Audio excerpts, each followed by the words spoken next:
Hey guys, welcome back to another episode of Achievement Review. Today we're going to be talking about the indie game Wick, which I first played a couple years ago back on stream. The game was released in December of 2016, and basically it's like a action, mystery, horror type game where you are kind of free roaming around collecting items and avoiding being killed. There's no real combat in the game. It's all really just kind of staying in the light and avoiding getting jumped by them and being killed. Otherwise you have to restart the hour. The game retails for about $10, though I'm not really sure if you're going to be able to find it on sale because unfortunately not that many people on Xbox who have a true achievements account have really played it. Only about 500 or so tracked gamers, and only 35 have completed it, of which I am one of those 35. I actually very much enjoyed Wick and found myself going back and playing it, determined to get the achievements despite the kind of steep difficulty I was facing. Some of the achievements being a little bit buggy here and there, but definitely not broken. Sometimes you have to do something a couple times before it actually decides to unlock, or you got to do it perfectly to get the achievement to unlock. It's a little bit wonky, but definitely not a broken game. The game's fun, the game's atmospheric, the game is creepy, and it definitely has a lot of good jumps for me, and I think it's a good game, kind of like Slender or Outlast, where you bring somebody who's never played it before and doesn't know anything about the game, or maybe who isn't very good with horror games, sitting them down and making them play this game just to get a good reaction. I actually did that with Sam, watched her jump to it a few times and had a good laugh about that, and I honestly might make some videos in the future of bringing some people in to play this game, maybe even my mom or something. That might be kind of fun. For the number of achievements, there's a total of 37 achievements, and for a completion difficulty out of 10, with 10 being the hardest game to complete, I'd probably give this game somewhere around a 6 to 7. For the fact that most of the achievements are pretty easy. In fact, most people get at least half of the achievements before the achievements kind of dip off near the end there. I think most of those kind of dip off when it comes to a lot of the secret achievements, which are completing secret missions, completing the prequel, a lot of hour-specific achievements. It's kind of hard to explain. You have the certain children in the game that hunt you down, the ghost children, and you have to do some things that are specific to them in very specific areas of the map.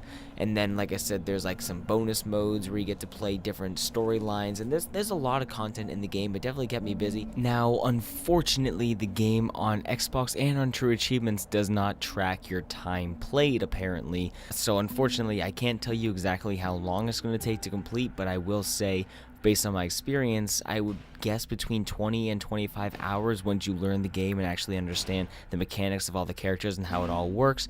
I was able to beat it pretty quick, all things considered, even though a lot of times I was just kind of messing around and not taking it too seriously and or doing it on streams where I was distracted. So if you didn't have any other distractions, I'm sure you could probably complete this game within 10 to 25 hours. Now, as far as plentiful resources for guides and walkthroughs go, there are some videos. There is one video that I use personally that pretty much had an entire walkthrough of the entire game for all the achievements for the most part. There aren't a whole lot of them, but you should be able to find at least one guide for each achievement.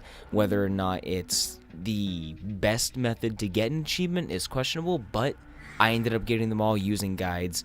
With the assistance of guides, so I can say that they are effective enough to get you through the game if you're having any troubles. Now, as far as my overall opinion about the game, whether or not I actually recommend you buy it and play it, for $10, I say absolutely. I say this game is a must-have for if you like horror, because there's not a lot of really good jump scare, creepy, atmospheric horror games on the Xbox One at least, and this is about as close as you can get to kind of like a Slender Outlast ripoff, like I mentioned before. And I wouldn't even say ripoff, because it actually has a really cool story with some deep lore and a lot of fun to play around and kind of learn what characters are actually chasing and trying to kill you, and how they all actually died themselves, and where all this comes from. And there's a lot of really cool stuff to unpack here, and if you care enough to do that. The graphics are nice. I enjoy the graphics. I enjoy the scenery, and also the map is static, so you don't have to worry about locations changing themselves around on you, though some items spawns in different locations themselves, but the locations remain the same. There is no map, but you can find a map online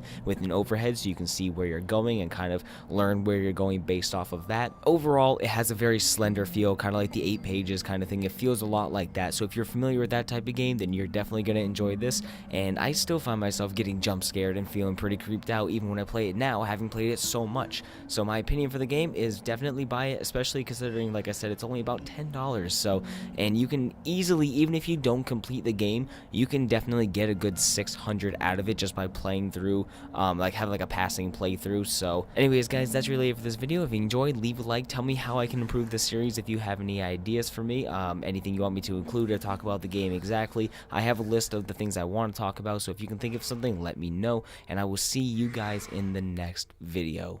Later.